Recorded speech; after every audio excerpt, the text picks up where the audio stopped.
ਸਤਨਾਮ ਵਾਹਿਗੁਰੂ ਸਾਹਿਬ ਜੀ। ਕਿਰਪਾ ਕਰੋ ਦੀਨ ਕੇ ਦਾਤੇ,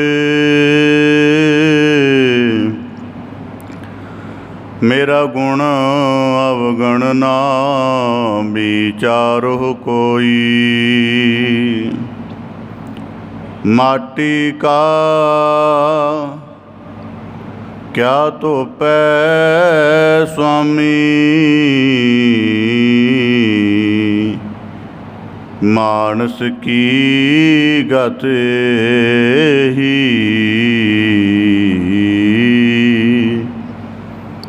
ਮੈਂ ਨਾਹੀ ਕਛ ਹੋ ਨਾਹੀ, ਕਛ ਆਹੇ ਨ ਮੋਰਾ। ਅਵਸਰ ਲੱਜਾ ਰਾਖ ਲਿਹੋ,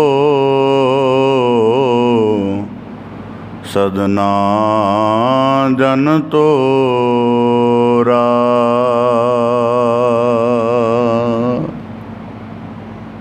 ਸਤਿਗੁਰ ਆਇਓ ਸਰਣ ਤੁਹਾਰੀ, ਮਿਲੈ ਸੁਖ ਨਾਮ ਹਰ ਸੋਭਾ।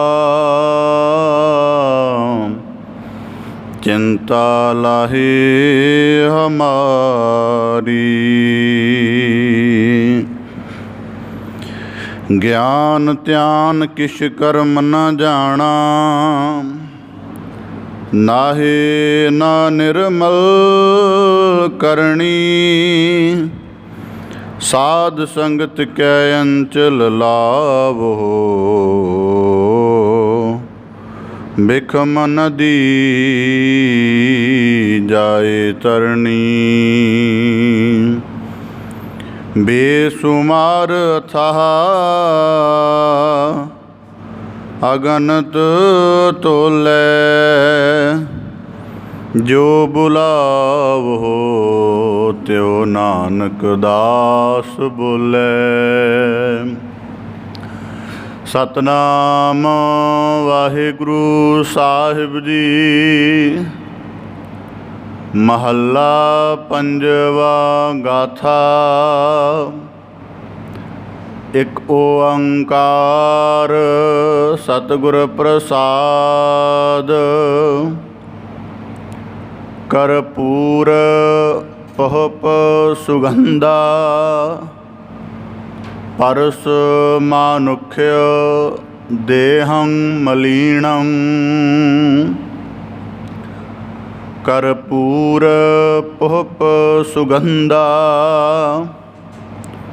ਪਰਸ ਮਾਨੁਖਯ ਦੇਹੰ ਮਲੀਣੰ, ਮੱਝਾ ਰੁधिर ਦੁਰਗੰਧਾ। ਨਾਨਕ ਅਥ ਗਰਬੇਣ ਅਗਿਆਨਣੋ, ਮੱਝਾ ਰੁधिर ਦੁਰਗੰਧਾ।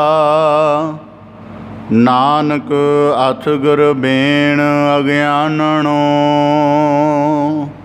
ਵਾਹਿਗੁਰੂ ਜੀ ਕਾ ਖਾਲਸਾ, ਵਾਹਿਗੁਰੂ ਜੀ ਕੀ ਫਤਿਹ। ਧੰਨ ਧੰਨ ਸਤਿਗੁਰੂ ਗੁਰੂ ਗਰੀਬ ਨਿਵਾਜ ਪਤਿਤ ਪਾਵਨ ਭਗਤ ਵਛਲ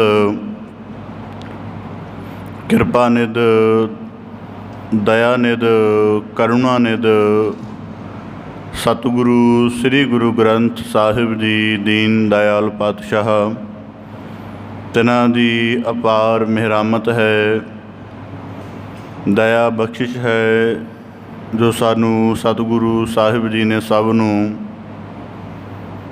ਸਤ ਸੰਗਤ ਰੂਪ ਵਿੱਚ ਆਪਣੀ ਪਾਵਨ ਪਵਿੱਤਰ ਹਜ਼ੂਰੀ ਵਿੱਚ ਜੁੜ ਬੈਠ ਕੇ ਆਪਣੇ ਅਧਿਆਤਮਿਕ ਜੀਵਨ ਦੀ ਪ੍ਰਮੁੱਖ ਅਤੇ ਅਮੋਲਕ ਕਾਰ ਕਮਾਉਣ ਦਾ ਅਵਸਰ ਪ੍ਰਦਾਨ ਕਰਕੇ, ਬਖਸ਼ਿਸ਼ ਕਰਕੇ ਨਵਾਜਿਆ ਹੈ।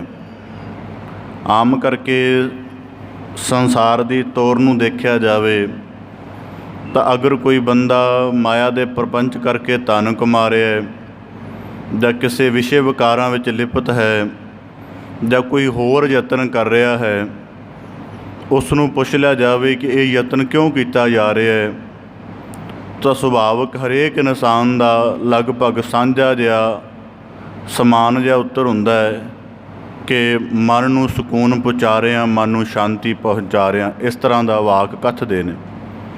ਪਰ ਦੂਜੇ ਪਾਸੇ ਸਤਸੰਗੀ ਮਨੁੱਖ ਵੀ ਸਤਸੰਗਤ ਵਿੱਚ ਜੁੜ ਕੇ ਸਾਧਨਾ ਕਰਦੇ ਹਨ, ਅੰਮ੍ਰਿਤਮਈ ਬਾਣੀ ਦਾ ਕੀਰਤਨ ਸੁਣ ਕੇ, ਬਾਣੀ ਦੀ ਵਿਚਾਰ ਨਾਲ ਜੁੜ ਕੇ, ਤਾਂ ਉਹਨਾਂ ਦਾ ਪ੍ਰਯੋਜਨ ਕੀ ਹੈ?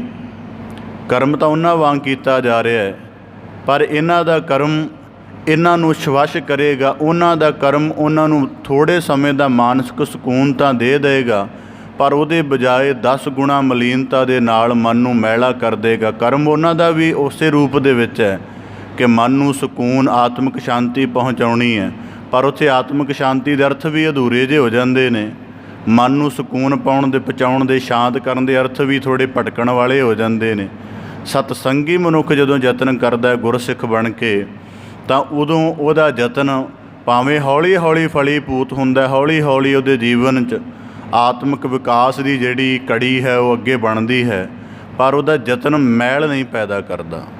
ਮੈਲ ਦਾ ਭਾਵ ਹੈ ਕਿ ਉਹ ਰੋਜ਼ਾਨਾ ਸ਼ਵਸ਼ ਹੀ ਹੁੰਦਾ ਹੈ ਸਾਧ ਸੰਗਤ ਦੇ ਵਿੱਚ ਆ ਕੇ, ਰੋਜ਼ਾਨਾ ਉਹਦੇ ਅੰਤਰ ਆਤਮ ਦੇ ਵਿੱਚ ਗਿਆਨ ਦਾ ਪ੍ਰਕਾਸ਼ ਵੱਧਦਾ ਹੀ ਵੱਧਦਾ ਹੈ, ਬਸ਼ਰਤੇ ਕਿ ਉਹਦਾ ਕਰਮ ਪੂਰਾ ਸਜਗ ਨਾ ਹੋਣ ਕਰਕੇ ਦ੍ਰਿੜ ਭਾਵੇਂ ਨਾ ਵੀ ਹੋਵੇ।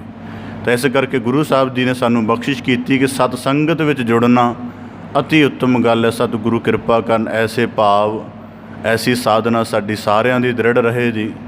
ਗੁਰੂ ਕਿਰਪਾ ਸਦਕਾ ਲੜੀਵਾਰ ਬਾਣੀ ਵਿਆਖਿਆ ਦੇ ਅੰਤਰਗਤ ਪਾਵਨ ਬਾਣੀ ਦੀ ਲੜੀਵਾਰ ਵਿਆਖਿਆ ਨਾਲ ਜੁੜਨ ਦਾ ਯਤਨ ਕਰੀਏ ਜੀ।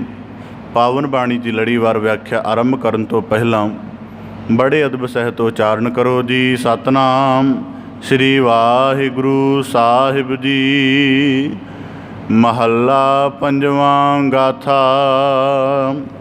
ਧੰਨ ਸਤਿਗੁਰੂ ਗੁਰੂ ਅਰਜਨ ਦੇਵ ਸਾਹਿਬ ਜੀ, ਤਿਨਾਂ ਦੀ ਪਾਵਨ ਪਵਿੱਤਰ ਰਸਨਾ ਤੋਂ ਉਚਾਰਨ ਬਾਣੀ ਸ਼ਲੋਕ ਸਹਿਸਕ੍ਰਿਤੀ ਦੇ ਲੜੀਵਾਰ ਸ਼ਲੋਕਾਂ ਦੀ ਆਪ ਜੀ ਨੇ ਵਿਆਖਿਆ ਸ਼ਰਵਣ ਕੀਤੀ ਸੀ। ਸਤਿਗੁਰੂ ਕੀ ਕਿਰਪਾ ਨੂੰ ਮਾਣਿਆ ਸੀ। ਤਾਂ ਸ਼ਲੋਕ ਸਹਿਸਕ੍ਰਿਤੀ ਬਾਣੀ ਦੀ ਜਿਹੜੀ ਭਾਸ਼ਾ ਸੀ ਉਹ ਸੀ ਪਾਲੀ ਅਤੇ ਪ੍ਰਾਕ੍ਰਿਤ ਅਤੇ ਪੰਜਾਬੀ। ਇਹਨਾਂ ਤਿੰਨਾਂ ਭਾਸ਼ਾ ਦਾ ਜਦੋਂ ਵਿਆਕਰਣਿਕ ਤੌਰ 'ਤੇ, ਸ਼ੈਲੀ ਦੇ ਤੌਰ 'ਤੇ, ਜਾਂ ਸ਼ਬਦ ਰੂਪ ਜੋੜਾਂ ਦੀ ਬਣਤਰ ਕਰਕੇ ਜਾਂ ਅੰਤਕਾਂ ਕਰਕੇ ਆਪਸ ਦੇ ਵਿੱਚ ਸੰਗਮ ਹੋਇਆ ਤਾਂ ਸਹਿਸਕ੍ਰਿਤੀ ਬਾਣੀ ਬਣੀ, ਉਸ ਦੀ ਭਾਸ਼ਾ ਬਣੀ, ਅਤੇ ਉਹਦੇ ਵਿੱਚ ਗੁਰੂ ਸਾਹਿਬ ਜੀ ਨੇ, ਗੁਰੂ ਅਰਜਨ ਸਾਹਿਬ ਜੀ ਨੇ ਸ਼ਲੋਕਾਂ ਦਾ ਉਚਾਰਨ ਕੀਤਾ। ਜਿਸ ਬਾਣੀ ਦੀ ਅੱਜ ਵਿਆਖਿਆ ਪ੍ਰਾਰੰਭ ਹੋ ਰਹੀ ਹੈ, ਗੁਰੂ ਕਿਰਪਾ ਸਦਕਾ ਗੁਰੂ ਸਾਹਿਬ ਜੀ ਮਹੱਲਾ ਪੰਜਵਾਂ, ਭਾਵ ਕਿ ਸਭ ਤੋਂ ਪਹਿਲਾਂ ਸਪਸ਼ਟ ਹੈ ਕਿ ਸ਼ਹੀਦਾਂ ਦੇ ਸਰਤਾਜ, ਸ਼ਾਂਤੀ ਦੇ ਪੁੰਜ, ਬਾਣੀ ਕੇ ਬੋਹਿਥ, ਸਗਲ ਬ੍ਰਹਿਮੰਡ ਨੂੰ ਸ਼ਬਦ ਦੀ ਬਖਸ਼ਿਸ਼ ਦੇ ਨਾਲ ਜੋੜਨ ਵਾਲੇ ਸਤਿਗੁਰੂ, ਪ੍ਰਤੱਖ ਹਰ ਸਤਿਗੁਰੂ ਗੁਰੂ ਅਰਜਨ ਦੇਵ ਸਾਹਿਬ ਜੀ, ਉਹਨਾਂ ਦੀ ਪਾਵਨ ਮੁਬਾਰਕ ਰਸਨਾ ਤੋਂ 24 ਸ਼ਲੋਕਾਂ ਦੇ ਰੂਪ ਵਿੱਚ ਉਚਾਰਨ ਬਾਣੀ ਦਾ ਨਾਮ ਗਾਥਾ ਹੈ। ਗਾਥਾ ਸ਼ਬਦ ਨੂੰ ਥੋੜ੍ਹਾ ਜਿਹਾ ਜੇ ਭਾਸ਼ਕ ਦ੍ਰਿਸ਼ਟੀਕੋਣ ਤੋਂ ਵਾਚੀਏ ਤਾਂ ਜਦੋਂ ਭਾਰਤ ਦੀ ਧਰਤੀ 'ਤੇ ਭਾਸ਼ਾਵਾਂ ਦਾ ਵਿਕਾਸ ਲਗਾਤਾਰ ਚੱਲਦਾ ਰਿਹਾ, ਇੱਕ ਭਾਸ਼ਾਵਾਂ ਦੇ ਵਿੱਚੋਂ ਦੂਜੀ ਭਾਸ਼ਾ ਬਣੀ, ਸੰਸਕ੍ਰਿਤ ਕਰਕੇ ਮੂਲ ਭਾਸ਼ਾ ਕਹੀ ਜਾਂਦੀ ਹੈ। ਅੱਗੇ ਫਿਰ ਉਹਦੀਆਂ ਉਪ ਭਾਸ਼ਾਵਾਂ ਬਣਦੀਆਂ ਗਈਆਂ, ਉਪ ਭਾਸ਼ਾਵਾਂ ਦੇ ਵੀ ਅੱਗੇ ਕਈ ਰੂਪ ਵਿਗੜਦੇ ਗਏ, ਅਤੇ 600 ਈਸਵੀ ਦੇ ਤੱਕ ਆਉਂਦਿਆਂ ਆਉਂਦਿਆਂ ਭਾਸ਼ਾਵਾਂ ਨੇ ਇੱਕ ਖਾਸ ਤਰ੍ਹਾਂ ਦੀ ਕਰਵਟ ਲਈ ਅਤੇ ਕਈ ਉਪ ਭਾਸ਼ਾਵਾਂ ਜਿਵੇਂ ਸ਼ੌਰਸ਼ੈਨੀ, ਮਾਗਧੀ, ਮਹਾਰਾਸ਼ਟਰੀ, ਇਹ ਭਾਸ਼ਾਵਾਂ ਹੋਂਦ ਵਿੱਚ ਆਈਆਂ ਅਤੇ ਇਹਨਾਂ ਨੂੰ ਅਪਭ੍ਰੰਸ਼ ਭਾਸ਼ਾਵਾਂ ਕਿਹਾ ਜਾਣ ਲੱਗਾ। ਅਪਭ੍ਰੰਸ਼ ਭਾਸ਼ਾਵਾਂ ਦਾ ਮਤਲਬ ਹੁੰਦਾ ਹੈ, ਸਿੱਧਾ ਜਿਹਾ ਨਾਮ ਤੋਂ ਹੀ ਸਪਸ਼ਟ ਹੈ ਕਿ ਇਹਨਾਂ ਦੇ ਵੱਖਰੇ ਅਤੇ ਵਿਗੜੇ ਹੋਏ ਰੂਪ ਜਿਹੜੀ ਭਾਸ਼ਾ ਦੇ ਉਹਨੂੰ ਅਪਭ੍ਰੰਸ਼ ਕਿਹਾ ਜਾਂਦਾ ਹੈ।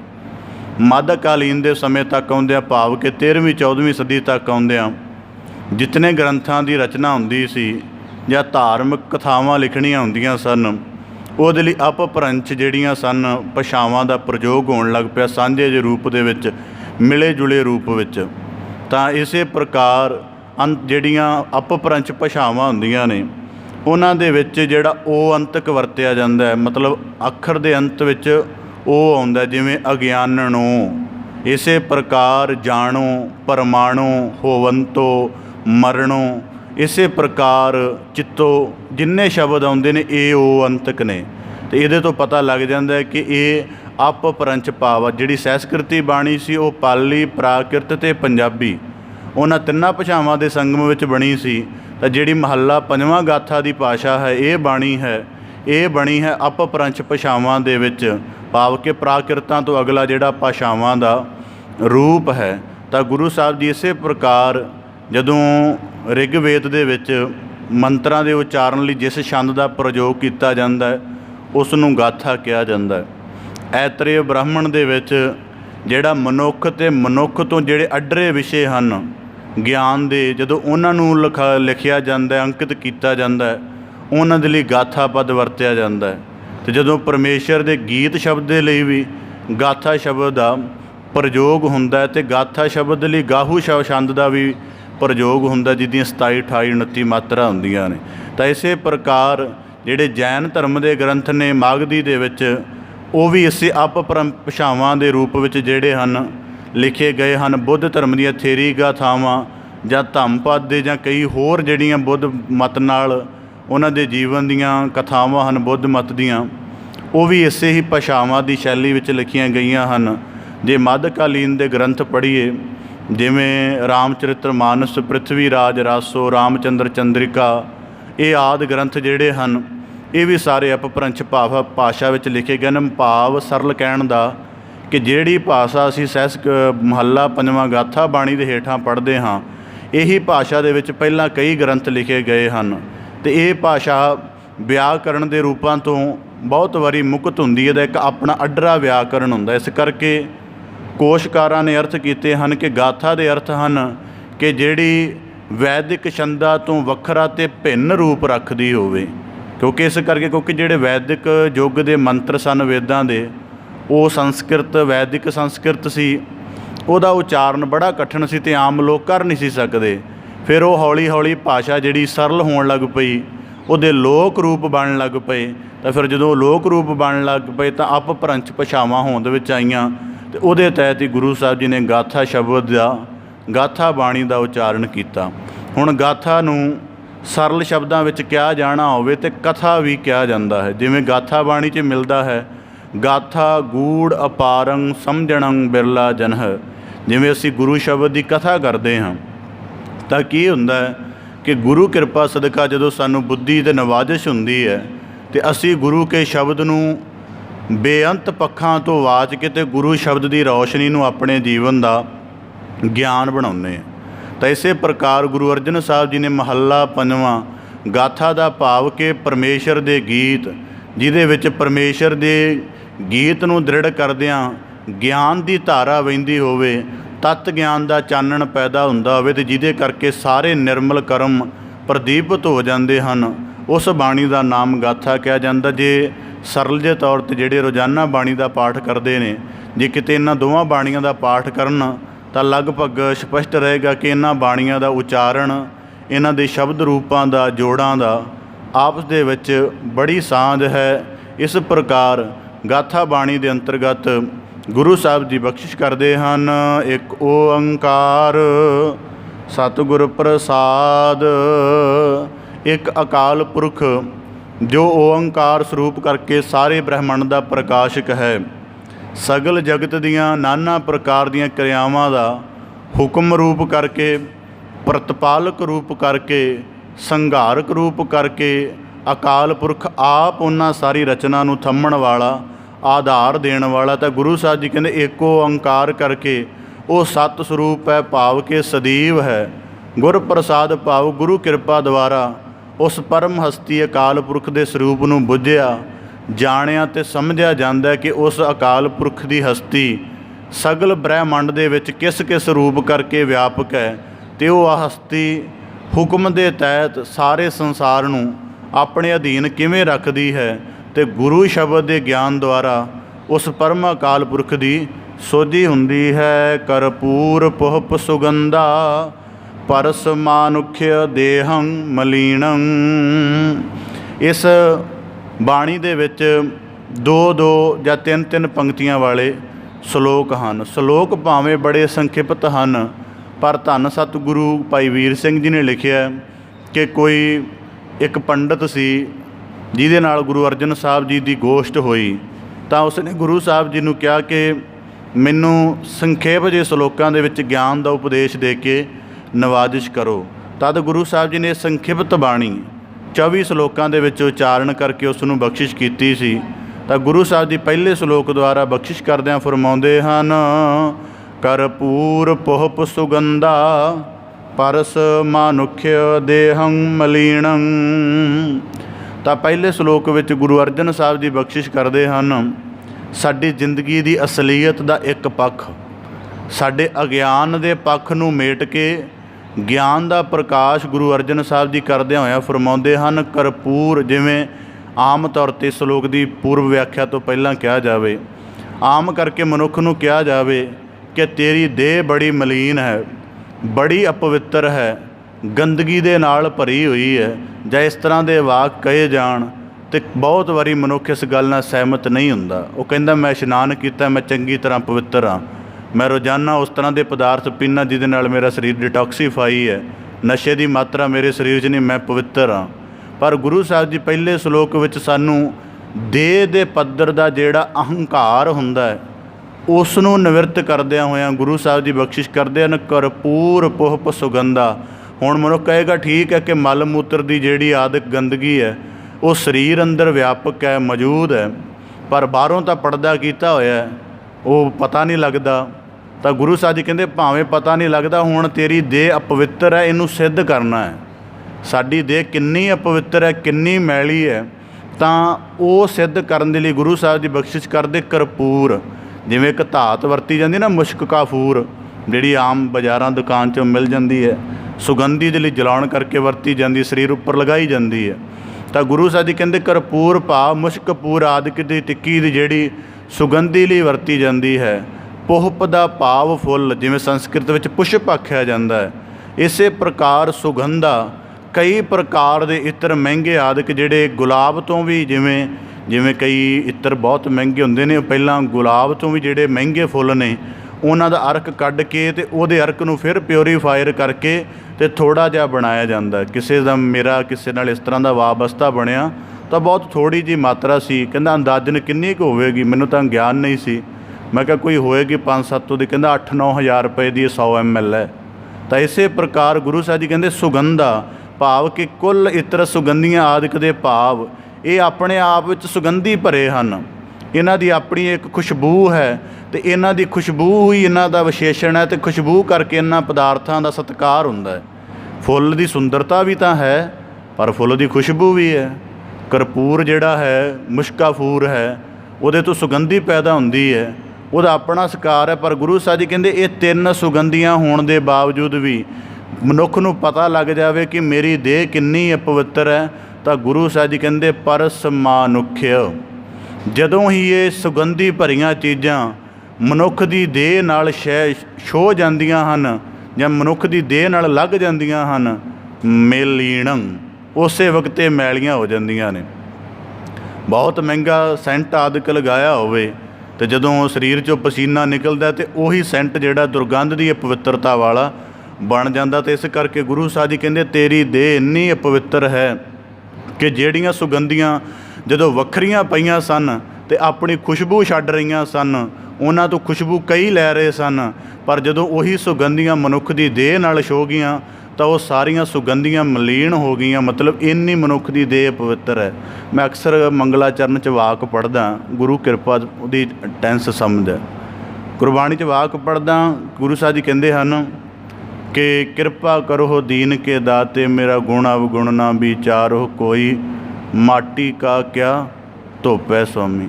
ਵੀ ਇਹ ਦੇਹ ਨਹੀਂ ਧੁੱਪਦੀ, ਭਾਵੇਂ ਜਿੰਨਾ ਮਰਜ਼ੀ ਯਤਨ ਕਰ ਲਈਏ, ਜ਼ਿੰਦਗੀ ਭਰ ਸੁਗੰਧੀ ਲਗਾਉਂਦਾ ਰਹੇ, ਜ਼ਿੰਦਗੀ ਭਰ ਧੋਂਦਾ ਰਹੇ, ਪਰ ਇਹਦੇ ਅੰਦਰ ਮੈਲ ਵਿਆਪਤ ਰਹੇਗੀ। ਇਹਦੇ ਅੰਦਰ ਸਦਾ ਹੀ ਮੈਲ ਬਣੀ ਰਹੇਗੀ। ਤਾਂ ਕਿੰਨਾ ਕਮਾਲ ਦਾ ਬਚਨ ਗੁਰੂ ਸਾਹਿਬ ਜੀ ਨੇ ਕਿਹਾ ਕਿ ਮਾਟੀ ਨਹੀਂ ਧੁੱਪਦੀ। ਮਾਟੀ ਕਾ ਕਿਆ ਧੁੱਪ ਹੈ ਸੁਆਮੀ, ਵੀ ਇਹ ਨਹੀਂ ਧੁੱਪਣ ਵਾਲੀ, ਜਿੰਨਾ ਮਰਜ਼ੀ ਯਤਨ ਕਰ ਲਏ। ਇਸ ਕਰਕੇ ਮਾਲਕ ਤੇਰੀ ਮਿਹਰ ਦਾ ਆਲਮ ਜ਼ਰੂਰੀ ਹੈ। ਤਾਂ ਕਿ ਗੁਰੂ ਸਾਹਿਬ ਜੀ ਕਹਿੰਦੇ ਮਾਟੀ ਕਾ ਕਿਆ ਧੁੱਪ ਹੈ ਸੁਆਮੀ, ਮਾਨਸ ਕੀ ਗਾ ਤੇਹੀ। ਅਤੇ ਮਨੁੱਖ ਦਾ ਇਹੀ ਜ਼ਿੰਦਗੀ ਦਾ ਚੱਕਰ ਚੱਲਣਾ ਹੈ ਕਿ ਇਹਨੂੰ ਮੈਲ ਵਾਲੀ ਅਪਵਿੱਤਰ ਦੇਹ ਦੇ ਸਹਿਤ ਹੀ ਆਪਣਾ ਕੁੱਲ ਜੀਵਨ ਗੁਜ਼ਾਰਨਾ ਪਏਗਾ। ਤਾਂ ਗੁਰੂ ਸਾਹਿਬ ਜੀ ਕਹਿੰਦੇ ਮਨੁੱਖ ਤੇਰੀ ਹਸਤੀ, ਜਿਹੜਾ ਦੇਹ ਦਾ ਅਹੰਕਾਰ ਬਣਦਾ ਹੈ, ਜਿਵੇਂ ਕਈ ਆਪਣੀ ਥੋੜ੍ਹੀ ਸੁੰਦਰਤਾ ਦਾ ਗੁਮਾਨ ਕਰਨ ਲੱਗ ਪੈਂਦੇ ਨੇ, ਤਾਂ ਗੁਰੂ ਸਾਹਿਬ ਜੀ ਕਹਿੰਦੇ ਦੇਹ ਤਾਂ ਫਿਰ ਵੀ ਅਪਵਿੱਤਰ ਹੈ। ਭਾਵੇਂ ਕਿਸੇ ਗੋਰੀ ਚਮੜੀ ਵਾਲਾ ਆਪਣੀ ਸਰੀਰ ਉੱਪਰ ਸੁਗੰਧੀ ਲਗਾਵੇ, ਆਖਰ 20-25 ਮਿੰਟ ਬਾਅਦ ਜਾਂ ਜਦੋਂ ਕਿਤੇ ਉਹ ਨਿਕਲੇਗਾ ਬਾਹਰ, ਤਾਂ ਉਹ ਸੁਗੰਧੀ ਦਾ ਪ੍ਰਭਾਵ ਦੁਰਗੰਧ 'ਚ ਤਬਦੀਲ ਹੋ ਜਾਏਗਾ। ਤਾਂ ਗੁਰੂ ਸਾਹਿਬ ਜੀ ਕਹਿੰਦੇ ਇਸ ਕਰਕੇ ਮਨੁੱਖ ਤੇਰੀ ਦੇਹ ਇੰਨੀ ਅਪਵਿੱਤਰ ਹੈ, ਇੰਨੀ ਮਲੀਨਤਾ ਵਾਲੀ ਹੈ ਕਿ ਸੁਗੰਧੀਆਂ ਦਾ ਜੀਵਨ ਵੀ ਨਸ਼ਟ ਕਰ ਦਿੰਦੀ ਹੈ। ਆਸਾ ਦੀ ਵਾਰ ਦੀ ਬਾਣੀ 'ਚ ਵਾਕ ਪੜ੍ਹਦੇ ਸੁਗੰਧੀਆਂ ਦੀ ਗੱਲ ਹੋਈ ਹੈ, ਇਹਦੇ ਨਾਲ ਜੁੜਦੀ ਗੱਲ ਹੈ। ਜਿਵੇਂ ਆਸਾ ਦੀ ਵਾਰ 'ਚ ਪੜ੍ਹਦੇ ਹੋ ਕਿ ਅੰਨ ਦੇਵਤਾ ਬੈਸੰਤਰ ਦੇਵਤਾ, ਲੂਣ ਪੰਜਵਾਂ ਪਾਇਆ ਕਿਰਤ। ਤਾਂ ਗੁਰੂ ਸਾਹਿਬ ਜੀ ਕਹਿੰਦੇ ਇਸੇ ਪ੍ਰਕਾਰ ਦੇਵਤਾ ਸਰੂਪ ਜਿਹੜੇ ਅੰਨ ਆਦਿਕ ਦੇ ਪੱਧਰ ਹਨ, ਜਦੋਂ ਤੇਰੀ ਦੇਹ ਨਾਲ ਛੋਹ ਜਾਂਦੇ ਹਨ, ਉਦੋਂ ਉਹ ਵੀ ਮਲ ਪ੍ਰਕਿਰਿਆ ਦਾ ਹਿੱਸਾ ਬਣ ਜਾਂਦੇ ਹਨ, ਭਾਵ ਕਿ ਅਪਵਿੱਤਰ ਹੋ ਜਾਂਦੇ ਹਨ। ਹੁਣ ਜੇ ਦੇਹ ਨੂੰ ਬਹੁਤ ਗਹਿਰਾ ਵਾਚੀ, ਸਾਡੀ ਦੇਹ ਕਿੰਨੀ ਮਲੀਨ ਹੈ। ਹੁਣ ਉਦਾਹਰਨ ਦੇ ਤੌਰ 'ਤੇ ਜਿਹੜੀ ਹਵਾ ਅਸੀਂ ਸਵਾਸ ਦੁਆਰਾ ਲੈਂਦੇ ਹਾਂ, ਜਦੋਂ ਬਾਹਰ ਹੁੰਦੀ ਹੈ, ਆਮ ਜਾਣਦੇ ਹੋ ਆਕਸੀਜਨ ਦਾ ਰੂਪ ਹੁੰਦੀ ਹੈ, ਕਿਸੇ ਦੇ ਵੀ ਪ੍ਰਯੋਗ ਵਿੱਚ ਆ ਸਕਦੀ ਹੈ। ਜਦੋਂ ਸਾਡੀ ਦੇਹ ਦੇ ਵਿੱਚੋਂ ਉਹੀ ਆਕਸੀਜਨ ਸਾਹ ਦੁਆਰਾ ਹੋ ਕੇ ਬਾਹਰ ਆਉਂਦੀ ਹੈ, ਦੂਜੀ ਗੈਸ ਦਾ ਰੂਪ ਧਾਰਨ ਕਰ ਲੈਂਦੀ ਹੈ, ਅਤੇ ਉਹ ਜਿਹੜੀ ਗੈਸ ਹੈ ਉਹ ਆਮ ਕਰਕੇ ਮਨੁੱਖ ਲਈ ਲਾਭਦਾਇਕ ਨਹੀਂ, ਉਹ ਕਿਸੇ ਖਾਸ ਦੇ ਲਈ ਲਾਭਦਾਇਕ ਹੈ, ਭਾਵ ਕਾਰਬਨ ਡਾਈਆਕਸਾਈਡ ਦੇ ਰੂਪ 'ਚ। ਇਹਦਾ ਮਤਲਬ ਜਿੰਨੇ ਅਸੀਂ ਦੇਖੋ ਕਿਹੜੀ ਪਵਨ ਵਰਗਾ ਦੇਵਤਾ ਹੈ, ਜਦੋਂ ਉਹ ਸਾਡੀ ਦੇਹ ਦੇ ਵਿੱਚੋਂ ਪ੍ਰਵਿਰਤ ਹੋ ਕੇ ਦੁਬਾਰਾ ਸਵਾਸਾਂ ਦੀ ਪ੍ਰਕਿਰਿਆ ਦੁਆਰਾ ਵਾਜੂ ਅਸੀਂ ਛੱਡਦੇ ਹਾਂ, ਉਹ ਵੀ ਅਪਵਿੱਤਰ ਹੋ ਜਾਂਦੀ ਹੈ। ਜਲ ਕਿੰਨਾ ਪਵਿੱਤਰ ਦੇਵਤਾ ਮੰਨਿਆ ਜਾਂਦਾ, ਆਦਿ ਤੱਤ ਸਿਰਜਕ ਤੱਤ ਮੰਨਿਆ ਜਾਂਦਾ ਸ੍ਰਿਸ਼ਟੀ ਦਾ। ਜਦੋਂ ਸਾਡੀ ਦੇਹ ਦੇ ਨਾਲ ਖਹਿ ਜਾਂਦਾ, ਦੇਹ ਦੇ ਵਿੱਚ ਪ੍ਰਵੇਸ਼ ਕਰ ਜਾਂਦਾ, ਅਤੇ ਉਹੀ ਜਲ ਜਿਹੜਾ ਪਵਿੱਤਰਤਾ ਦੇ ਨਾਲ, ਸੀਤਲਤਾ, ਨਿਰਮਲਤਾ ਦੇ ਨਾਲ ਭਰਿਆ ਹੋਇਆ ਸੀ, ਕਿਸੇ ਵੀ ਪ੍ਰਯੋਜਨ ਹਿੱਤ ਵਰਤਿਆ ਜਾ ਸਕਦਾ ਸੀ, ਜਦੋਂ ਮਨੁੱਖ ਦੀ ਦੇਹ ਦੇ ਵਿੱਚੋਂ ਲੰਘ ਗਿਆ, ਮਲੀਨ ਹੋ ਗਿਆ, ਖਾਰਾ ਹੋ ਗਿਆ। ਤਾਂ ਗੁਰੂ ਸਾਹਿਬ ਜੀ ਇਸੇ ਪ੍ਰਕਾਰ ਕਹਿੰਦੇ ਪਰਸ ਮਾਨੁਖਯ ਦੇਹੰ ਮਲੀਨੰ, ਮਨੁੱਖ ਤੇਰੀ ਦੇਹ ਕਿੰਨੀ ਮੈਲੀ ਹੈ। ਇਸ ਕਰਕੇ ਜਦੋਂ ਗਿਆਨ ਦੇ ਤਲ 'ਤੇ ਜਾਗਣਾ ਹੋਵੇ ਤਾਂ ਮਨੁੱਖ ਦੀ ਦੀਰਘ ਸੋਝੀ ਬਣਨਾ ਜ਼ਰੂਰੀ ਹੈ, ਕਿਉਂਕਿ ਬਹੁਤੀ ਵਾਰੀ ਦੇਹਾ ਹੀ ਅਭਿਮਾਨ ਬਣਿਆ ਰਹਿੰਦਾ ਹੈ। ਤਾਂ ਗੁਰੂ ਸਾਹਿਬ ਜੀ ਕਹਿੰਦੇ ਪਰਸ ਮਾਨੁਖਯ ਦੇਹੰ ਮਲੀਨੰ, ਉਂਝ ਇਹਨਾਂ ਇਤਰ ਸੁਗੰਧੀਆਂ ਦੀ ਆਪਣੀ ਬੜੀ ਮਹੱਤਤਾ ਹੈ, ਪਰ ਮਨੁੱਖ ਤੇਰੀ ਦੇਹ ਮੈਲੀ ਹੈ। ਤਾਂ ਜਦੋਂ ਤੇਰੀ ਦੇਹ ਨਾਲ ਛੋਹ ਜਾਂਦੀਆਂ ਹਨ, ਇਹ ਸਾਰੀਆਂ ਅਪਵਿੱਤਰ ਹੋ ਜਾਂਦੀਆਂ ਹਨ। ਮੱਝਾ ਰੁਦਰ ਦੁਰਗੰਧਾ, ਨਾਨਕ ਅਥ ਗਰਬੇਣ ਅਗਿਆਨਣੋ।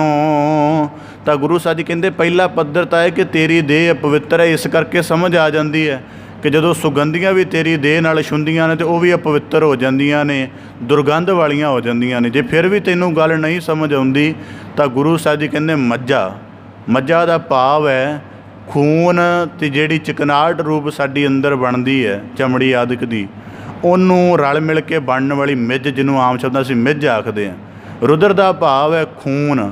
ਤਾਂ ਗੁਰੂ ਸਾਹਿਬ ਜੀ ਕਹਿੰਦੇ ਦੁਰਗੰਧਾ।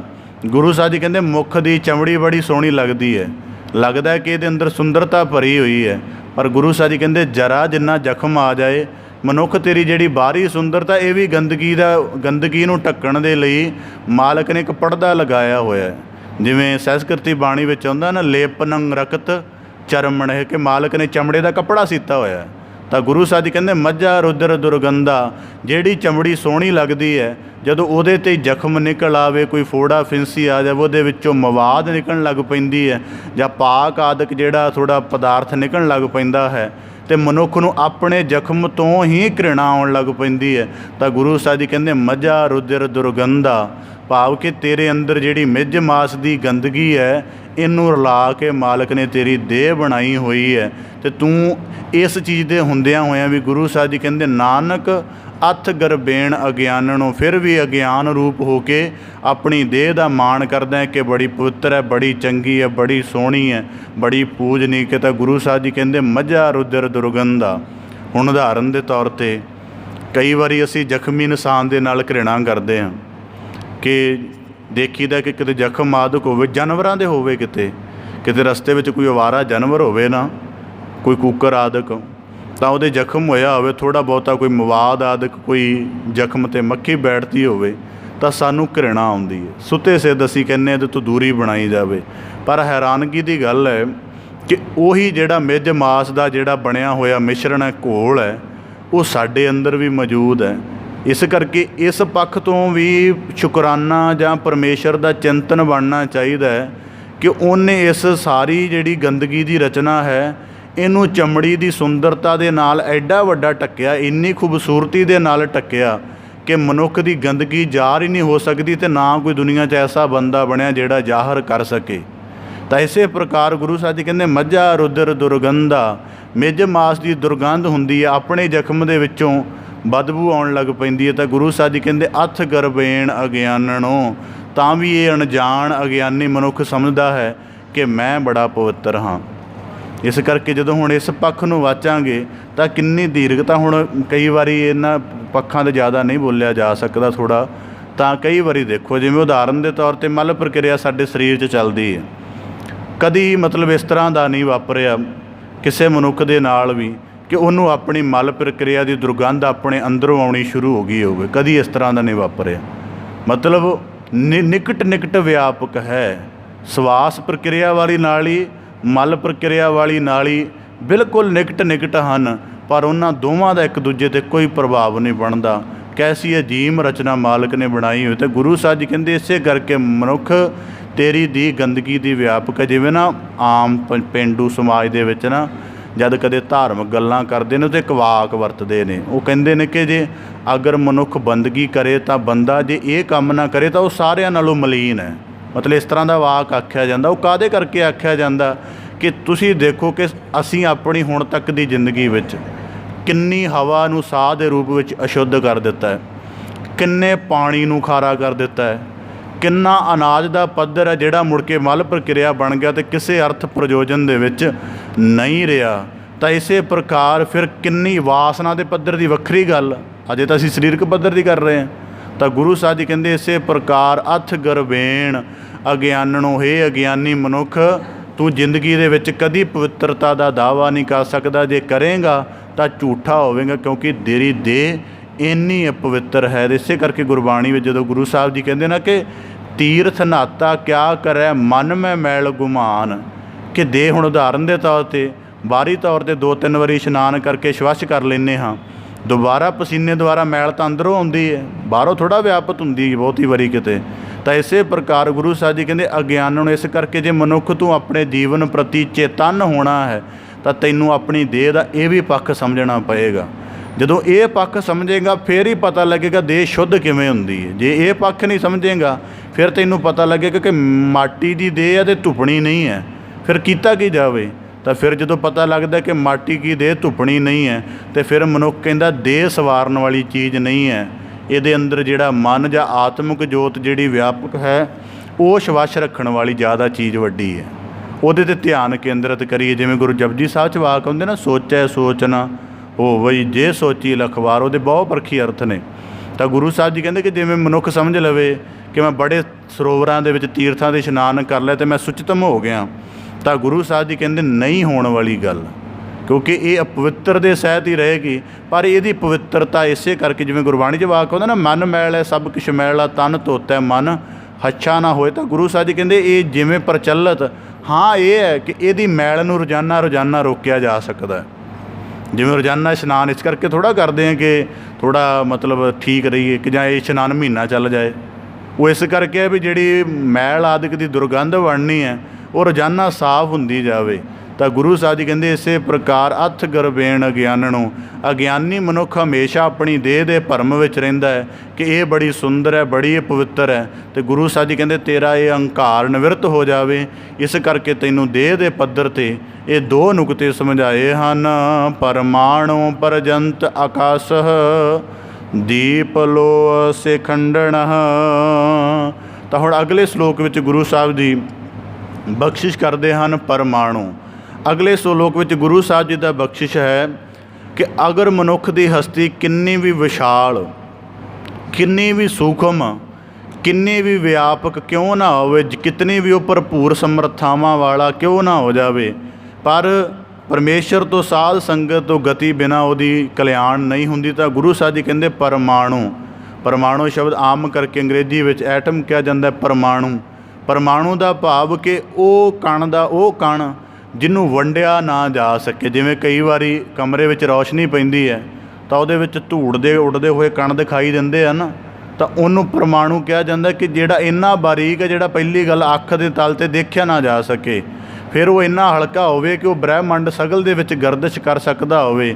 ਤਾਂ ਗੁਰੂ ਸਾਹਿਬ ਜੀ ਕਹਿੰਦੇ ਪਰਮਾਣੂ, ਜੇ ਮਨੁੱਖ ਦੀ ਹਸਤੀ ਇਤਨੀ ਸੂਖਮ, ਇੰਨੀ ਵਿਆਪਕ ਹੋ ਜਾਵੇ ਪਰਜੰਤ ਕਿ ਜਿਤਨਾ ਵੱਡਾ ਬ੍ਰਹਿਮੰਡ ਹੈ ਆਕਾਸ਼ਹ, ਅਤੇ ਜਿਤਨੇ ਆਕਾਸ਼ਾਂ ਦੇ ਪੱਧਰ ਹਨ, ਜਿਤਨੇ ਖੰਡ ਬ੍ਰਹਿਮੰਡ ਆਦਿਕ ਹਨ, ਦੀਪ ਲੋ, ਅਤੇ ਜਿਤਨੇ ਦੀਪਾਂ 'ਤੇ ਧਰਤੀ ਵਾਸ ਕਰਦੀ ਹੈ, ਸਿਖੰਡਣ, ਅਤੇ ਜਿਤਨੇ ਖੰਡ ਆਦਿਕ ਹਨ। ਜੇ ਮਨੁੱਖ ਦੀ ਹਸਤੀ ਇਸ ਤਰ੍ਹਾਂ ਦੀ ਵੀ ਹੋ ਜਾਵੇ ਕਿ ਉਹ ਪਰਮਾਣੂ ਰੂਪ ਹੋ ਕੇ ਸਾਰੀ ਧਰਤੀ ਦੀ ਜਿੱਥੇ ਹੱਦ ਵੀ ਖਤਮ ਹੋ ਜਾਂਦੀ ਹੈ ਉੱਥੋਂ ਤੱਕ ਭਰਮਣ ਕਰ ਲਵੇ, ਸਾਰਿਆਂ ਖੰਡਾਂ ਦੇ ਵਿੱਚ ਵਾਸ ਰੱਖ ਲਵੇ, ਤਾਂ ਗੁਰੂ ਸਾਹਿਬ ਜੀ ਕਹਿੰਦੇ ਗਸ਼ੇਣ ਨੈਣ ਪਾਰੇਣ, ਕਿ ਜੇ ਅੱਖ ਮਾਤਰ ਦੇ ਝਮਕਣ ਜਿੰਨੇ ਸਮੇਂ ਦੇ ਵਿੱਚ ਪੂਰੇ ਬ੍ਰਹਿਮੰਡ ਦੀ ਪਰਿਕਰਮਾ ਵੀ ਕਰ ਲਵੇ, ਤਾਂ ਗੁਰੂ ਸਾਹਿਬ ਜੀ ਕਹਿੰਦੇ ਨਾਨਕ ਬਿਨਾਂ ਸਾਧੂ ਨਾ ਸਿੱਧਿਆ, ਤੇ ਬਿਨਾਂ ਸਾਧਨਾ ਕੀਤਿਆਂ ਇੰਨੀ ਸਮਰੱਥਾ ਦੇ ਮਾਲਕ ਹੁੰਦਿਆਂ ਵੀ ਜੇ ਸਾਧਨਾ ਨਹੀਂ ਕਰਦਾ, ਸਾਧ ਸੰਗਤ ਦੇ ਵਿੱਚ ਉਹਦਾ ਕੋਈ ਕਰਮ ਨਹੀਂ ਬਣਦਾ, ਤਾਂ ਗੁਰੂ ਸਾਹਿਬ ਜੀ ਕਹਿੰਦੇ ਨਾ ਸਿੱਧਿਆ, ਤੇ ਤਾਂ ਵੀ ਜਿਹੜੀ ਉਹਨੂੰ ਕਲਿਆਣਤਾ ਹੈ ਜਾਂ ਮੁਕਤੀ ਹੈ ਪ੍ਰਾਪਤ ਨਹੀਂ ਹੁੰਦੀ। ਜਪਜੀ ਸਾਹਿਬ ਦੀ ਬਾਣੀ ਰੋਜ਼ਾਨਾ ਪੜ੍ਹਦੇ ਹਾਂ, ਇਸੇ ਤਰ੍ਹਾਂ ਦਾ ਹੀ ਜ਼ਿਕਰ ਆਉਂਦਾ, ਥੋੜ੍ਹਾ ਭਿੰਨ ਭੇਦ ਦੇ ਨਾਲ। ਗੁਰੂ ਸਾਹਿਬ ਜੀ ਫਰਮਾਉਂਦੇ ਹਨ, ਜੇ ਜੁਗ ਚਾਰੇ ਆਰਜਾ। ਕਦੇ ਇੱਕ ਨਾ ਬਾਣੀ ਪੜ੍ਹਨ ਦਾ ਮੈਂ ਪਿਛਲੇ ਦਿਨਾਂ 'ਚ ਇੱਕ ਨੁਕਤਾ ਆਪਣੇ ਆਪ 'ਚ ਸਮਝਣ ਦਾ ਯਤਨ ਕੀਤਾ ਕਿ ਜੇ ਕਿਤੇ ਬਾਣੀ ਪੜ੍ਹਦੇ ਹਾਂ ਤੁਹਾਨੂੰ ਲੱਗੇ ਕਿ ਇਸ ਬਾਣੀ ਦੇ ਅਰਥ ਮੈਨੂੰ ਸਫੁਰ ਹੋ ਰਹੇ ਨੇ, ਤਾਂ ਯਤਨ ਕਰਨਾ ਚਾਹੀਦਾ ਕਿ 2-3 ਜਾਂ ਉਸ ਤੋਂ ਵਧੇਕ ਵਾਰ ਉਹ ਪੌੜੀ ਪੜ੍ਹ ਲਈ ਜਾਵੇ। 2-3 ਤੋਂ ਮੈਨੂੰ ਹੁਣ ਜਾ ਕੇ ਸਮਝ ਆਇਆ ਕਿ ਗੁਰੂ ਸਾਹਿਬ ਬਹੁਤ ਸਿੱਖ ਦੁਬਾਰਾ ਇੱਕ ਦਿਨ 'ਚ ਪਾਠ ਕਿਉਂ ਕਰਦੇ ਨੇ। ਜਿਹੜੇ ਸਿੱਖ ਦੇ ਅੰਦਰ ਗੁਰਬਾਣੀ ਦਾ ਅਰਥ ਪ੍ਰਕਾਸ਼ ਹੋਣਾ ਸ਼ੁਰੂ ਹੋ ਜਾਂਦਾ ਹੈ ਤਾਂ ਫਿਰ ਉਹਨੂੰ ਪਤਾ ਲੱਗ ਜਾਂਦਾ ਕਿ ਜਦੋਂ ਦੂਜੀ ਵਾਰੀ ਕਰਾਂਗਾ ਤਾਂ ਨਵਾਂ ਅਰਥ ਰਿਵੀਲਡ ਹੋਣਾ ਹੈ, ਇਸ ਕਰਕੇ ਉਹ ਦੂਜੀ ਵਾਰੀ ਕਰਦਾ ਹੈ, ਤੀਜੀ ਵਾਰੀ ਫਿਰ ਨਵਾਂ। ਜੇ ਤਾਂ ਇਸ ਤਰ੍ਹਾਂ ਦੇ ਪ੍ਰੋਸੈਸ ਵਿੱਚ ਦੁਬਾਰਾ ਬਾਣੀ ਪੜ੍ਹਦੇ ਹਾਂ ਤਾਂ ਫਿਰ ਤਾਂ ਬਾਣੀ ਜੀਵਨ ਆਧਾਰ ਬਣੇਗੀ ਔਰ ਵੱਡੀ ਮਿਹਰਾਮਤ ਰਹੇਗੀ। ਜਿਵੇਂ ਆਮ ਕਰਕੇ ਅਸੀਂ ਸਾਰੇ ਮੈਥ ਦੇ ਵਿਸ਼ੇ ਤੋਂ ਦੂਰੀ ਬਣਾਉਂਦੇ ਹਾਂ, ਤਾਂ ਮੇਰੇ ਨਿਕਟਵਰਤੀ ਨੇ ਤਾਂ ਉਹਨਾਂ ਨੂੰ ਜਦੋਂ ਮੈਂ ਪੁੱਛਣਾ ਕਿ ਤੁਸੀਂ ਮੈਥ ਬੜੀ ਜਲਦੀ ਹੱਲ ਕਰਦੇ, ਕਹਿੰਦੇ ਸਵਾਦ ਆਉਂਦਾ ਹੈ ਥਿਊਰੀਆਂ ਹੱਲ ਕਰਨ ਦੇ ਵਿੱਚ। ਮਤਲਬ ਜਦੋਂ ਬੰਦੇ ਦੀ ਇੰਟਿਊਸ਼ਨ ਬਣ ਜਾਂਦੀ ਅਰਥ ਦੇ ਨਾਲ ਤਾਂ ਫਿਰ ਉਹ ਚੀਜ਼ ਲੇਜੀ ਨਹੀਂ ਰਹਿਣ ਦਿੰਦੀ, ਉਹਨੂੰ ਤਾਜ਼ਾ ਰੱਖਦੀ। ਤਾਂ ਕਿ ਗੁਰਬਾਣੀ ਕਹਿੰਦਾ ਨਾ, ਸਾਹਿਬ ਮੇਰਾ ਨੀਤ ਨਵਾਂ ਸਦਾ ਸਦਾ ਦਾ ਤਾਰ, ਕਿਉਂਕਿ ਉਹਦੇ ਪ੍ਰੇਮ ਵਿੱਚ ਗੁੜ ਕੇ ਉਹਦੀ ਬਾਣੀ ਪੜ੍ਹੀ ਜਾ ਰਹੀ ਹੈ। ਤਾਂ ਗੁਰੂ ਸਾਹਿਬ ਜੀ ਕਹਿੰਦੇ ਦੀਪ ਲੋ ਸੇ ਖੰਡਣ, ਜੇ 4 ਯੁੱਗਾਂ ਦੀ ਆਰਜਾ ਹੋ ਜਾਵੇ, ਉਸ ਤੋਂ ਵੀ 10 ਗੁਣਾ ਹੋ ਜਾਵੇ, ਨਵਾਂ ਖੰਡਾਂ ਦੇ ਵਿੱਚ ਲੋਕ ਜਾਣਦੇ ਹੋਣ, ਸਾਰੀ ਸ੍ਰਿਸ਼ਟ ਹੁਕਮ ਦੀ ਤਾਬਿਆਦਾਰ ਹੋਵੇ, ਤਾਂ ਗੁਰੂ ਸਾਹਿਬ ਜੀ ਫਰਮਾਉਂਦੇ ਹਨ ਕਿ ਜੇ ਤਿਸ ਨਦਰ ਨਾ ਆਵਈ ਤਾਂ ਬਾਤ ਨਾ ਪੁੱਛੈ, ਕਿ ਨਵ ਖੰਡਨ ਕੋ ਰਾਜ ਕਮਾਵੇ ਅੰਤ ਚਲੈ ਗੋ ਹਾਰੀ। ਜੇ ਇੱਕ ਵੀ ਨਦਰ ਦੀ ਮਿਹਰਾਮਤ ਦਾ ਪਾਤਰ ਨਹੀਂ ਬਣ ਸਕਿਆ ਤੇ ਭਾਵੇਂ ਕਿੰਨੇ ਵੱਡੇ ਪਾਦਰ। ਇਸ ਕਰਕੇ ਗੁਰੂ ਸਾਹਿਬ ਜੀ ਨੇ ਸਾਨੂੰ ਸਾਰਿਆਂ ਨੂੰ ਤਾਂ ਕਿਹਾ, ਭਾਵੇਂ ਤੇਰੀ ਪਦਾਰਥਕ ਸਫਲਤਾ ਹੋ ਗਈ ਹੈ, ਤੈਨੂੰ ਪਦਾਰਥਕ ਕਰਕੇ ਬੜਾ ਸਕੂਨ ਹੈ ਜਾਂ ਹੋਰ ਵੀ ਬੜਾ ਕੁਝ ਹੈ, ਪਰ ਇਸ ਸੰਸਾਰ ਦੇ ਨੁਕਤੇ ਤੋਂ ਪੂਰਾ ਹੈ, ਗੁਰੂ ਦੇ ਨੁਕਤੇ ਤੋਂ ਬੰਦਗੀ ਦੇ ਨਿਯਮ ਵਿੱਚ ਢਲ ਕੇ ਹੀ ਪੂਰਾ ਹੋਵੇਗਾ। ਤਾਂ ਗੁਰੂ ਸਾਹਿਬ ਜੀ ਕਹਿੰਦੇ ਗਸ਼ੇਣ ਨਾਇਣ ਪਾਰੇਣ ਨਾਨਕ, ਕਿੰਨੀਆਂ ਵੱਡੀਆਂ ਸਮਰਥਾਵਾਂ ਕਿਉਂ ਨਾ ਹੋ ਜਾਵੇ, ਜੇ ਸਾਧ ਸੰਗਤ ਰੂਪ ਵਿੱਚ ਜੁੜ ਕੇ ਆਪਣੇ ਆਤਮ ਪੱਧਰ ਦੀ, ਆਪਣੇ ਮਾਨਸਿਕ ਪੱਧਰ ਦੀ ਸਾਧਨਾ ਕਰਦੇ, ਤਾਂ ਗੁਰੂ ਸਾਹਿਬ ਜੀ ਕਹਿੰਦੇ ਮੁਕਤੀ ਜਿਹੜੀ ਕਲਿਆਣ ਰੂਪ ਹੈ ਉਹ ਸੰਭਵ ਨਹੀਂ ਹੁੰਦੀ। ਕਿਉਂਕਿ ਹੁਣ ਇਸ ਸ਼ਲੋਕ ਦੇ ਵਿੱਚ ਗੁਰੂ ਸਾਹਿਬ ਜੀ ਗੁਹਜ ਨੁਕਤਾ ਇਹ ਬਖਸ਼ਿਸ਼ ਕਰ ਰਹੇ ਹਨ, ਕਿਉਂਕਿ ਇਹ ਮੈਂ ਖੁਦ ਅਨੁਭਵ ਦੇ ਵਿੱਚ ਸਮਝਣ ਦਾ ਯਤਨ ਕੀਤਾ ਕਿ ਜਦੋਂ ਕਿਸੇ ਮਨੁੱਖ ਕਲਾ ਦੀ ਕੋਈ ਬਹੁਤ ਵੱਡੀ ਪ੍ਰਤਿਭਾ ਆ ਜਾਂਦੀ ਹੈ ਨਾ, ਜਾਂ ਪ੍ਰਤਿਭਾ ਨੂੰ ਬੜਾ ਵਿਕਸਿਤ ਕਰ ਲੈਂਦਾ ਹੈ, ਤਾਂ ਫਿਰ ਉਹ ਇੱਕ ਪੱਧਰ 'ਤੇ ਜਾ ਕੇ ਪਰਮੇਸ਼ਰ ਦੀ ਸਿਰਜਕ ਹਸਤੀ ਤੋਂ ਆਂਤਰਿਕ ਰੂਪ ਦੇ ਵਿੱਚ ਮੁਨਕਰ ਹੋ ਜਾਂਦਾ ਹੈ। ਉਹ ਸਮਝ ਲੈਂਦਾ ਕਿ ਕਲਾ ਹੀ ਵੱਡੀ ਹੈ। ਜਿਵੇਂ ਤੁਸੀਂ ਵੱਡੇ ਸੰਗੀਤਕਾਰਾਂ ਨੂੰ ਸੁਣੋਗੇ ਤਾਂ ਉਹ ਕਈ ਵਾਰੀ ਕਹਿ ਦੇਣਗੇ ਕਿ ਉਹ ਮਤਲਬ ਇਹ ਤਾਂ ਨਹੀਂ ਕਹਿੰਦੇ ਕਿ ਮਤਲਬ ਰੱਬ ਹੈ ਨਹੀਂ, ਉਹ ਇਹ ਕਹਿਣਗੇ ਕਿ ਸੰਗੀਤ ਹੀ ਰੱਬ ਹੈ। ਜਾਂ ਕੋਈ ਚਿੱਤਰਕਾਰ ਦੇ ਅੰਦਰ ਬੜੀ ਵੱਡੀ ਕਲਾ ਵਿਕਸਿਤ ਹੋ ਗਈ ਹੈ ਅਤੇ ਉਹ ਆਪਣੀ ਕਲਾ ਨੂੰ ਮਾਲਕ ਤੋਂ ਵੀ ਸਿਰਮੌਰ ਮੰਨਣ ਲੱਗ ਪੈਂਦਾ ਹੈ, ਅਤੇ ਇਹ ਕਲਾ ਪੱਧਰ ਦੀਆਂ ਗੱਲਾਂ ਨੇ।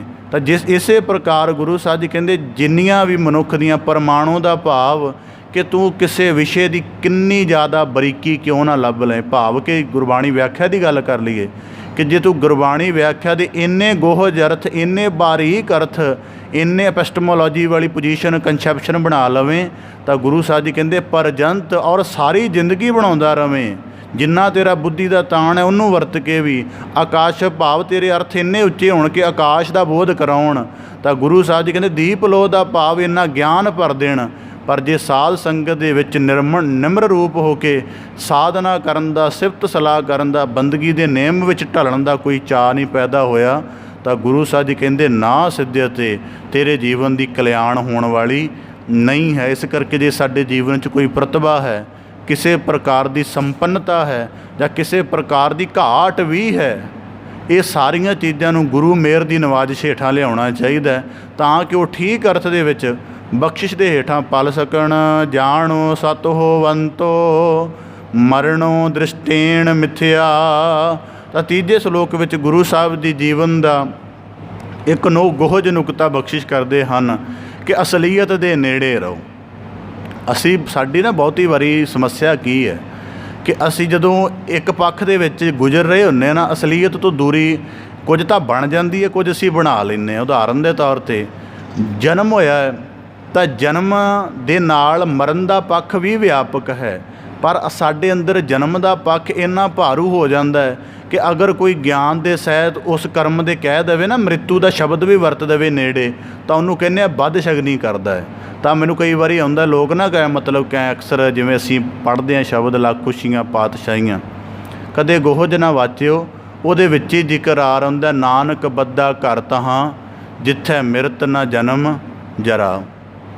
ਫਿਰ ਉਹਦਾ ਸ਼ਬਦ ਦਾ ਕੀ ਬਣੇਗਾ।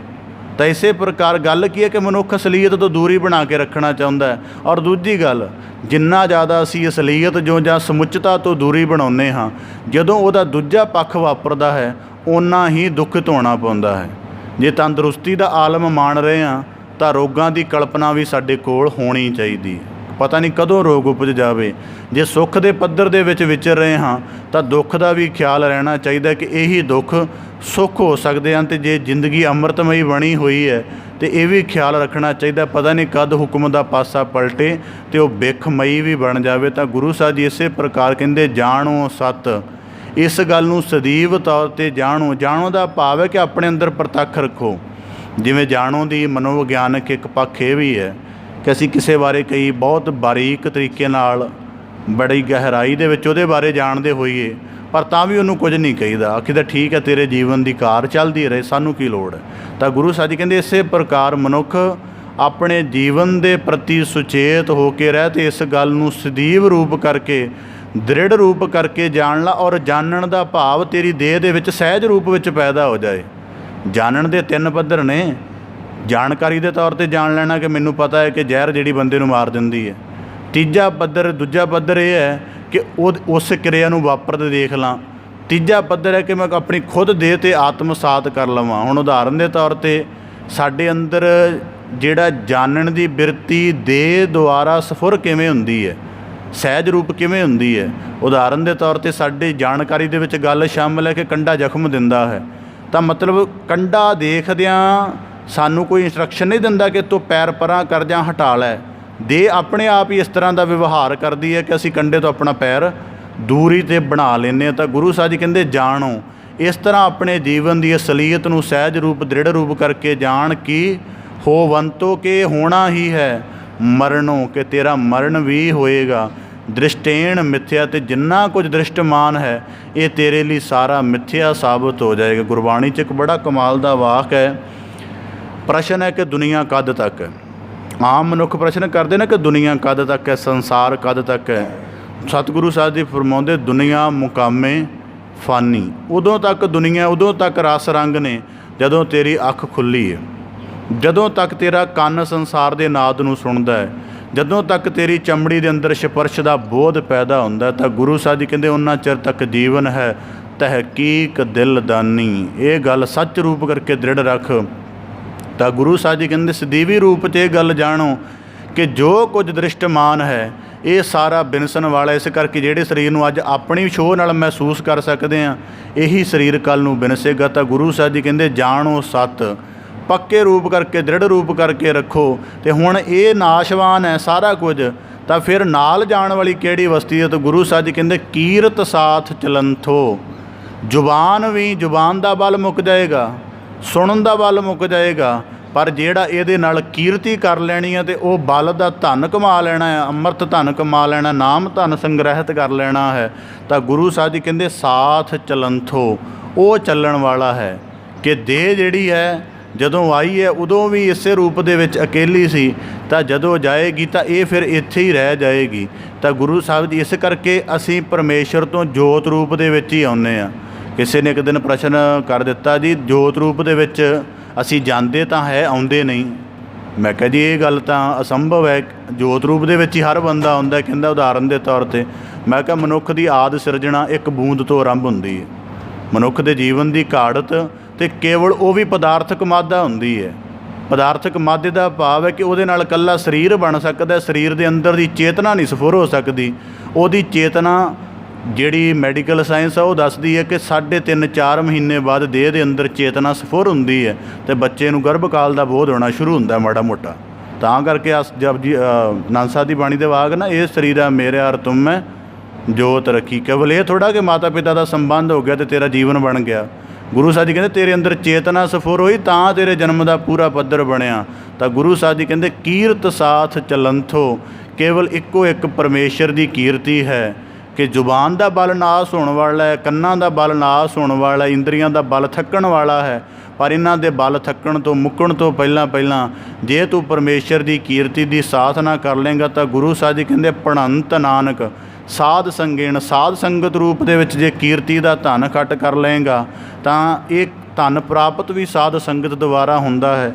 ਅਤੇ ਇਸ ਧਨ ਨੂੰ ਸੰਗ੍ਰਹਿਤ ਕਰਨ ਦੇ ਨਾਲ ਹੀ ਤੇਰੇ ਜੀਵਨ ਦੀ ਕਲਿਆਣ ਹੋ ਸਕੇ। ਇਸ ਕਰਕੇ ਪਰਮੇਸ਼ਰ ਦੀ ਕੀਰਤੀ ਨੂੰ ਜਿਵੇਂ ਕਲਯੁਗ ਮੈਂ ਕੀਰਤਨ ਪ੍ਰਦਾਨਾ, ਪ੍ਰਭ ਕੀਰਤ ਪ੍ਰਭ ਕੀ ਗਾਓ ਮੇਰੀ ਰਸਨਾ।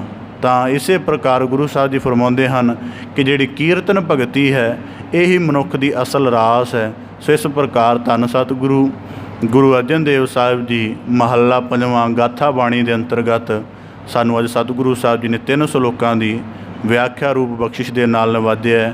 ਪਹਿਲੇ ਸਲੋਕ ਦੇ ਵਿੱਚ ਭਾਵ ਸੀ ਕਿ ਸਾਡੀ ਦੇਹ ਅਪਵਿੱਤਰ ਹੈ, ਇਸ ਕਰਕੇ ਦੇਹ ਦੀ ਅਪਵਿੱਤਰਤਾ ਨੂੰ ਸੁਚਤਮ ਕਰਨ ਦਾ ਖਿਆਲ ਛੱਡ ਕੇ ਆਤਮਿਕ ਜੀਵਨ ਦੀ ਸੁਚਤਾ ਗ੍ਰਹਿਣ ਕਰੀਏ, ਦੇਹ ਪੱਧਰ ਦਾ ਕੋਈ ਅਹੰਕਾਰ ਨਾ ਕਰੀਏ।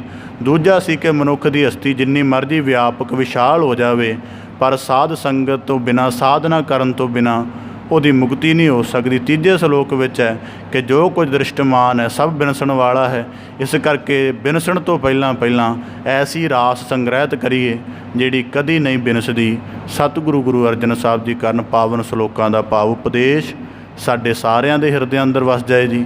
ਸਾਰਿਆਂ ਦਾ ਇੱਥੇ ਆਇਆ ਸਫਲਾ ਹੋਵੇ ਜੀ। ਆਪ ਜੀ ਨੇ ਯਤਨ ਕਰਨਾ ਬਾਣੀ ਦੀ ਸਮੁੱਚੀ ਵਿਆਖਿਆ ਨਾਲ ਜੁੜ ਕੇ ਗੁਰੂ ਬਖਸ਼ਿਸ਼ ਨੂੰ ਮਾਨਣਾ ਜੀ। ਪਾਵਨ ਲੜੀਵਾਰ ਕਥਾ ਵਿਚਾਰ ਦੀ ਆਪ ਜੀ ਦੇ ਨਾਲ ਸਾਂਝ ਪਾਉਂਦਿਆਂ ਹੋਈਆਂ ਬੇਅੰਤ ਭੁੱਲਾਂ ਦੀ ਖਿਮਾ ਜਾਚਨਾ ਜੀ। ਬੜੇ ਅਦਬ ਸਹਿਤ ਗੱਜ ਕੇ ਫਤਿਹ ਅਰਜ ਕਰੋ ਜੀ। ਵਾਹਿਗੁਰੂ ਜੀ ਕਾ ਖਾਲਸਾ, ਵਾਹਿਗੁਰੂ ਜੀ ਕੀ ਫਤਿਹ।